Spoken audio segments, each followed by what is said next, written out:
Mei Chan peringatkan Pinkan Mambo, tak senggol Maya Estianty lagi. Ex-duo Maya, Mei Chan menanggapi soal Pinkan Mambo yang terus menyenggol dan menyindir Maya Estianty. Tak mau berkomentar banyak, Mei Chan hanya memberi peringatan pada Pinkan Mambo untuk berhenti menyenggol Maya Estianty. Tak seperti Pinkan Mambo yang memberi penilaian negatif, Mei Chan menyebut Maya Estianty adalah sosok yang baik. Hal itu diungkapkan Mei Chan saat memberikan penilaian terhadap sosok Maya Estianty. "Aku bukan Tuhan, aku ngomong sesuai pengalaman aku. Bunda orang baik," kata Mei Chan, dilansir dari YouTube Trans TV Official, Rabu, tanggal 30 November tahun 2022. Terkait Pinkan Mambo yang memberitakan miring soal Maya Estianty, Mei Chan berharap jika Pinkan Mambo berhenti menyenggol Maya.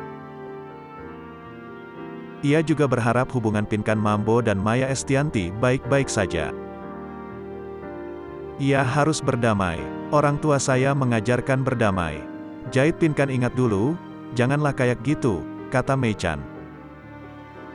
Meski tak lagi bekerja sama, Mei Chan mengaku masih berhubungan baik dengan istri Irwan Musri itu. Penyanyi berusia 36 tahun ini banyak belajar banyak hal dari sosok Maya Estianty.